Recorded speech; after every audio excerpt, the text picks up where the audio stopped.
كل لحم فيل كل مات. كان إبراهيم الخواص رحمه الله مع مجموعة في قارب مسافرين في نص البحر، وفجأة من دون سابق إنذار ارتطم القارب حقهم في حجارة في البحر اللي خلى القارب يطاح بنص البحر. كان إبراهيم واللي معه ما بين الحياة والموت، تشبثوا بقطع من أجزاء القارب وكانوا ما بين واعي وفاقد للوعي. جلسوا على هذا الحال ما بين الحياة والموت إلين رماهم الموج على شاطئ جزيرة غامضة وهم فاقدين الوعي.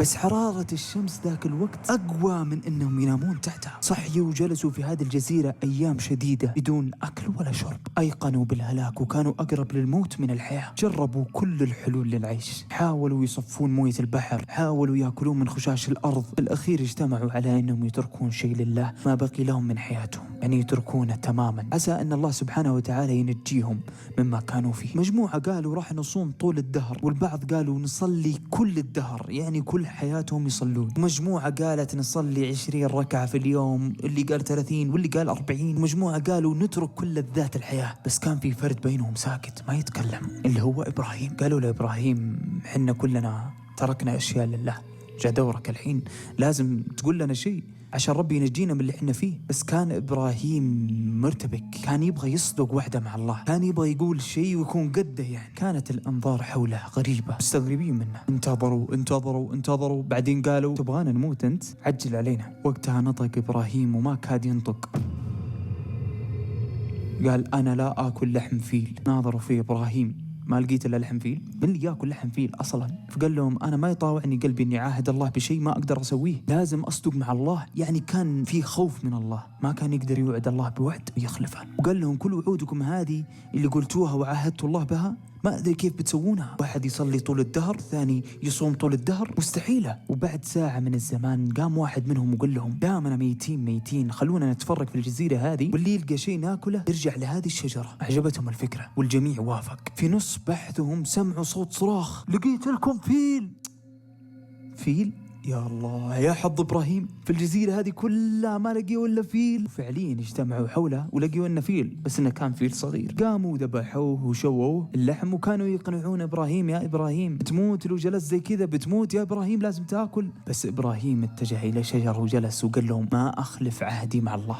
أكلوا هذولا وجلسوا يسولفون وشبعانين والوضع زي الفل، بس ما كانوا يدرون بالشيء اللي راح يصير لهم الحين. كان إبراهيم ما بين الحياة والموت عند الشجرة، بس فجأة الأرض تحته تهتز. صح شويتين إبراهيم وجاء خوف شديد، وشو الشيء هذا؟ صحيوا البقية واكتشفوا إنها أم الفيل الصغير اللي أكله. اتجهت الأم هذه تدور لصغيرها، الكل انسدح على الأرض خايف، بس أم الفيل الصغير هذه قامت تشم كل واحد فيهم. فمرت على الأول وشمته كامل، مررت خرطومها على هذا الشخص فشمت ريحة صغيرها فيه، وهنا رفعت رجلها ودهست دهس.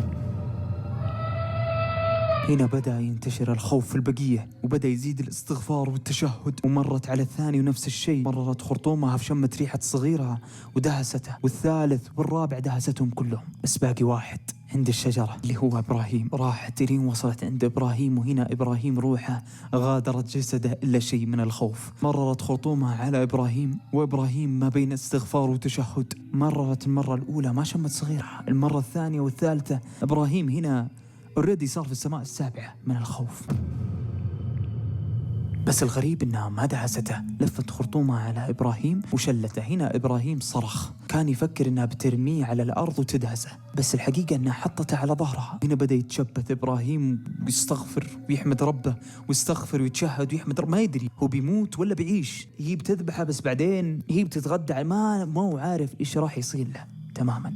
مصيرها غامض. بدت هذه الفيلة تركض به ما بين ركض وهرولة، وإبراهيم ما بين استغفار وتشهد وشكر لله لأن ربي أجل قدره. وجلست هذه الفيلة تركض به ساعات لين وصلت عند منطقة قريبة من قرية. لفت خرطومها عليه ورفعته في الهواء. هنا صرخ إبراهيم يفكر إنه بيموت، بس الحقيقة إنه حطته بكل هدوء على الأرض. هنا إبراهيم ينتظر متى رجلها تدهسه، فقام وسجد لله يقول عسى ربي إنه ياخذني وأنا ساجد.